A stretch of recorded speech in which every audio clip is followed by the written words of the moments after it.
Hi, Recap Corner here. Today, we're gonna be doing a big breakdown to discuss our film The Colombiana. Spoilers ahead.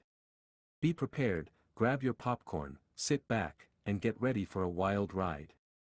The film starts in Bogota, Colombia, where Fabio is having a conversation with Don Luis, a notorious drug kingpin who is also his superior. Fabio informs Don Luis that he intends to leave the cartel and pass on the responsibility of keeping the records to another member. Despite this news, Don Luis smiles and says he will miss Fabio, and they both raise a glass in his honor.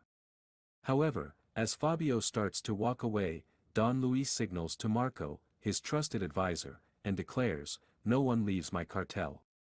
Eliminate him."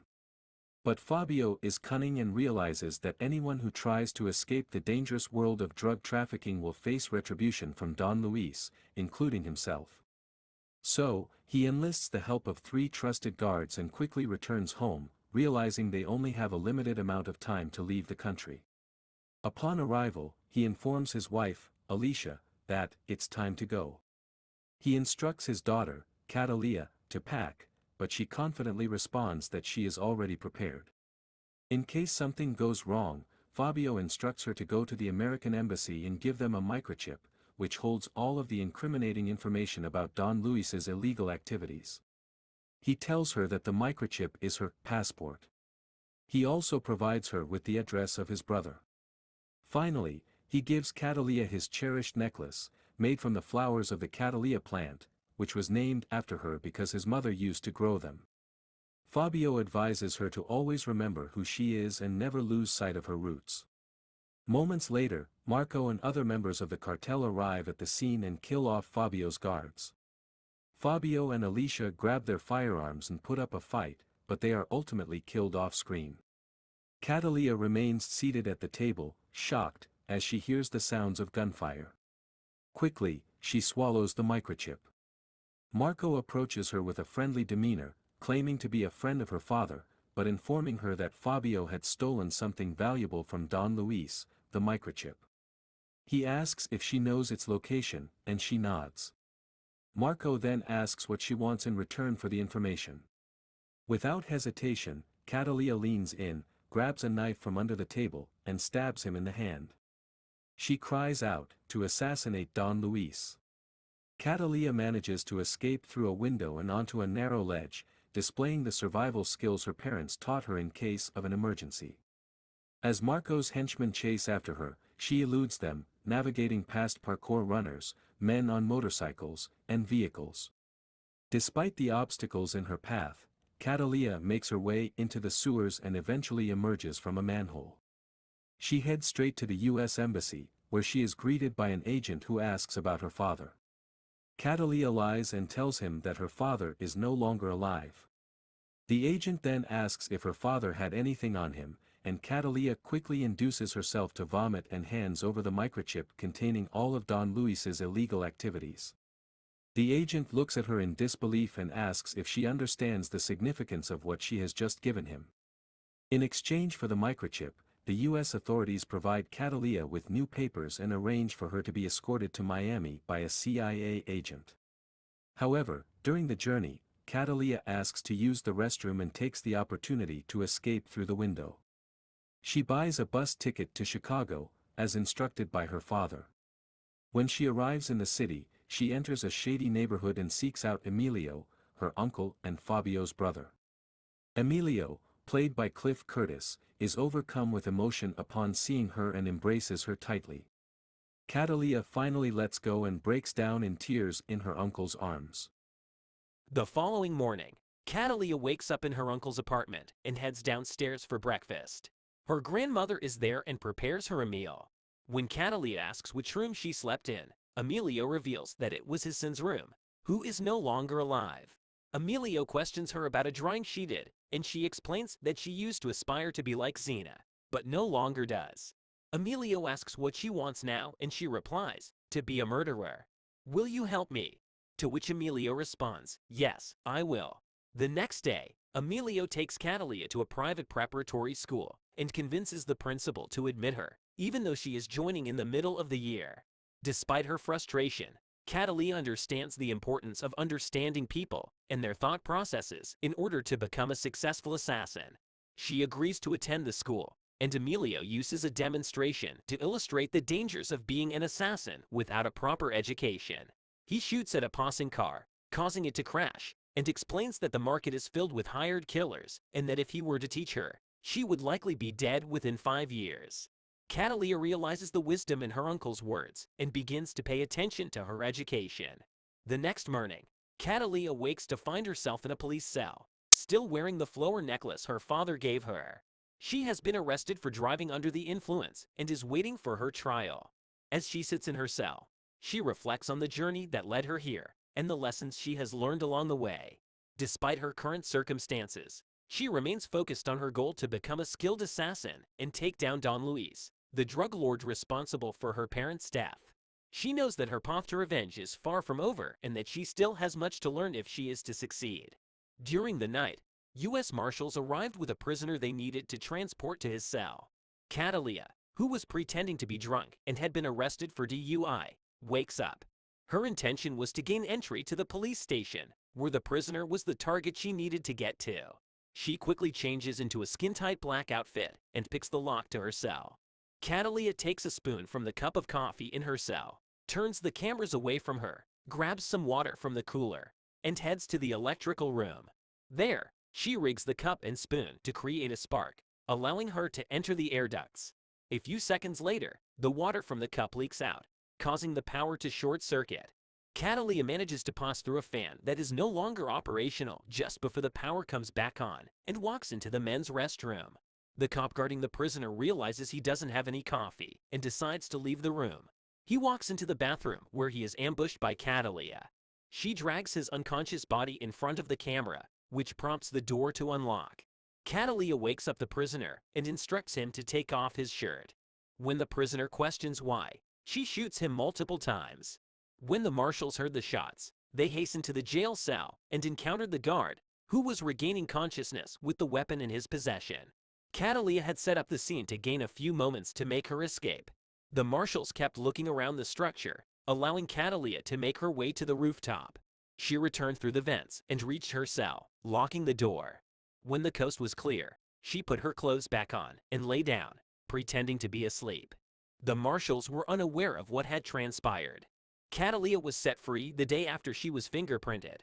She stepped out of the prison, grasped her hand, and was clad in a latex covering that resembled someone else's fingerprints. Cataleya comes back to her abode and starts to sway to the tunes of the music. After that, she takes a luxurious bath and cleans herself from head to toe. Cataleya visits Danny's abode, a painter and her quasi-romantic interest. Danny has no knowledge of her and only addresses her as Jennifer. Danny and Cataleya have no clue of each other's real identity. They have an intimate encounter, and she quickly exits without a word the following day. It's obvious she is apprehensive about revealing her true identity to him. FBI Special Agent Tross Lenny James arrives at the prison and soon realizes the person in custody is the latest in a long line of 22 murders investigated in the last 4 years. The perpetrator has been dubbed the Tag Killer due to the symbol they have been leaving on the chests of victims, a Cataleya flower. Richard, a CIA agent, journeys to New Orleans to a heavily guarded villa owned by Don Luis, who was not prosecuted for his wrongdoings. When Richard presents him with the hit from the prison cells, Luis refuses any involvement. Richard reveals to him that the CIA was merciful, granting him witness protection and allowing him to keep up his cocaine trafficking business in exchange for information. Yet Richard tells Luis that something is amiss, and Luis is aware of what it is. Luis orders Marco to take care of the issue after Richard has gone. Luis believes Cataleya is to blame for the atrocities. Since he was not able to take out Cataleya the first time, he must now finish the mission. Ross calls a gathering to discuss the Tag Killer and the numerous people he has killed. He reaches the determination that one of the prisoners must be responsible for the killing, and it is imperative to discover their identity. Furthermore, Ross feels that the facts of the case should be revealed to the public. Meanwhile, Cataleya pays a visit to Emilio. He presents her with the paper that has her business card printed on it. He is in a rage and calls the move foolish. Emilio insists he had promised his brother to preserve her safety. He had not expected her to take this course of action. He attempts to deter her from her mission by diverting jobs away from her. Cataleya, however, is undeterred, declaring that it is her own decision and that she will not stop until Luis is eliminated. Emilio sighs and gives her the next task. A hedge fund manager had perpetrated a Ponzi scheme, absconded with billions of dollars, and escaped the country. People are now seeking his death. At the luxurious estate of the billionaire hedge fund manager in Mexico, beautiful women surround him that he would never have a chance with if he didn't possess a fortune. One female jokingly says that the sharks in the pool are not paying attention to her, but he replies that if she gives them a single drop of blood, they will become her closest friends as they nibble on her. The money manager orders his bodyguards to bring in more guards for the evening. Cataleya glides through the aquarium, paying no heed to the sharks, and shoves open the glass door to enter the mansion.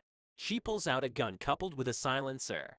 The hedge fund manager jumps up and sees that Cataleya has inscribed thief and a flower design onto his body. As he strides around his estate, he sees that all of his guards have been slain. He picks up 2 guns and strides into the swimming pool area after seeing a flower. Cataleya is sat in a chair and announces her presence. He attempts to fire at her, but both of his weapons are empty. She shoots him in the legs. The man pleads with her to spare his life, offering to pay double the amount she was given. "I'm not going to execute you," Cataleya clarifies. He comprehends what she implied. He implores Cataleya not to let him die, but she shoots him in the chest, and he tumbles into the pool. The blood spills, and his sharks consume him in seconds. Cataleya arrives back in the US and heads to Danny's place, only to discover he has gone to check out some galleries. She spends the night in his bed, holding onto his shirt tightly. She has strong feelings for him, but is too scared to express them.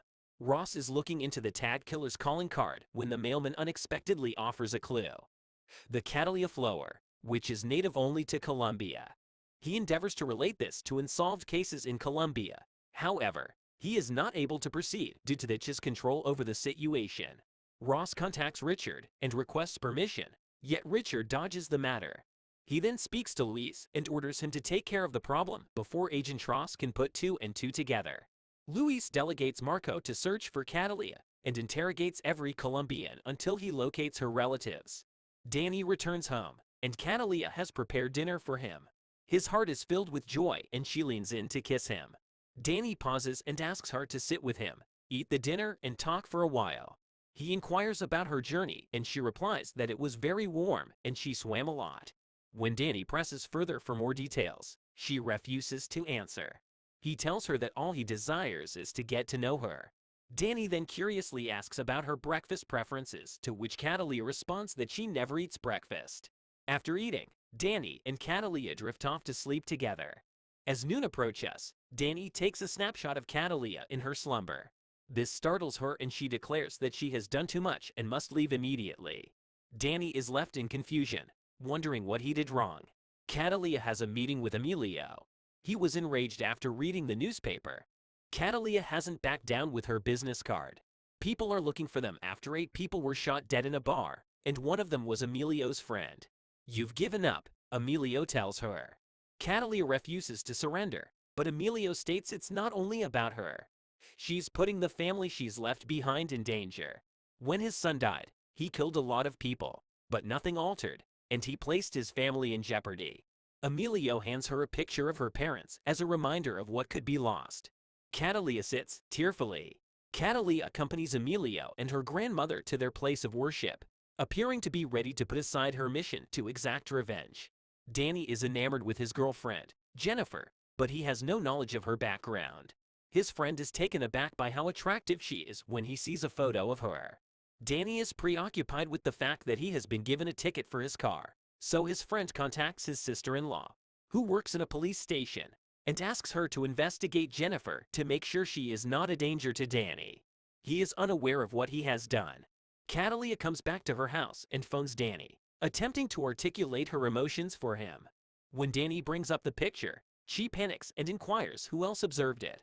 While Cataleya is examining the outskirts of her flat, he brings up his pal. SWAT officers show up to take her into custody. She turns on the shower and scrambles into a vent to flee her house. She races through multiple residences before coming across one. When the occupant creates a commotion, she knocks him unconscious. She discovers a harness and a sniper rifle in the man's bathroom, which she had placed there earlier. As Ross and his associates break down the door to her apartment, she sets explosives against the wall. She utilizes the harness to slide down the pipes to the garage. She takes out the cameras and crawls into another air vent before SWAT arrives at her hideout. She makes her escape using the subway network. Cataleya pays a visit to Emilio's, only to find it in disarray. Peppy is lying lifeless on the floor. When she goes into the kitchen, she sees her grandmother's body, sending her into a fit of tears.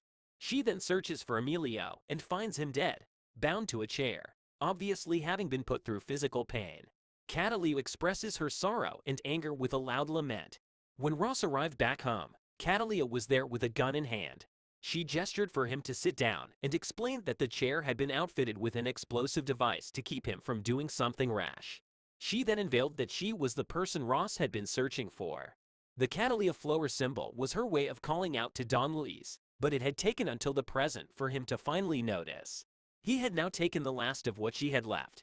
Cataleya threatened Ross that unless he got information on Don Luis from the CIA, she would kill off a family member on a weekly basis until he was as empty as she had felt all those years ago. She promises to disable the bomb when she leaves, which she does. Ross goes to Richard and explains the predicament. Despite this, Richard refuses to tell him the address. Ross then gets a call from Cataleya, Richard's mother, who warns that unless he gives her the location, he will be killed. Richard scoffs at her, pointing out that his windows are made of reinforced glass. Cataleya then shoots through the window, prompting Richard to give out the address. When Ross inquires about his family, Cataleya hangs up, though she had no intention of harming them. Cataleya ventured into Peppy's workshop, snatching a collection of weapons. She took a closer look at the canines and then seized a bulletproof automobile, journeying to Don Luis's place. Cataleya ventured into Peppy's workshop, snatching a collection of weapons. She took a closer look at the dogs and then seized a bulletproof automobile, journeying to Don Luis's place. At Don Luis' abode, Marco is teaching the guys how to handle Cataleya correctly. He makes it clear that she should not be taken lightly. All of a sudden, Luis spots something. Before they can react, a rocket barrels towards them. Luis barely evades the blast, and Marco helps him to his feet. They then try to flee the premises. 4 of the men entered a vehicle to form a convoy, but Cataleya drove her truck through the gate, smashing the car. She then stepped out of the vehicle and fired upon the men, killing them. Luis exits the panic room and takes one of his vans, realizing that all of his men have been killed, and Cataleya is unaware of his location. He stops due to a garbage truck obstructing his path, and his phone rings. On the other end is Cataleya. Luis is certain that she will never be able to kill him because she has never encountered him before. He announces, "I've got you exactly where I want you." When Luis looks up, he notices Cataleya and her 2 dogs. Eat. Cataleya orders the canines. They then tear Don Luis apart, bringing her vengeance to fruition. Danny was taken into custody by Ross and the FBI. He proclaimed his lack of knowledge about the situation, yet Ross declared that he still had to answer their questions. When Danny asked for coffee, Ross went to get it for him. Suddenly, he got a phone call from Cataleya who said she was all right and that they had 40 seconds before their call was located. During this time, Danny asked her what her real name was, to which she replied that it was Cataleya. Lastly, he asked if his little bird would ever come back, to which Cataleya replied that maybe one day she would be able to. When Ross is informed by an agent that Danny has been contacted by Cataleya, they hasten to return. Danny is in a race against the clock. He declares his love for Cataleya, and then Ross orders him to surrender his phone. Unfortunately, Cataleya disconnects before he can learn anything. Ross notices the phone in Danny's hand and signals that it's time to go. Cataleya donned her sunglasses and got onto a bus heading to an unknown destination. Thank you for joining us into our review. We hope you had as much fun watching it as we did breaking it down for you.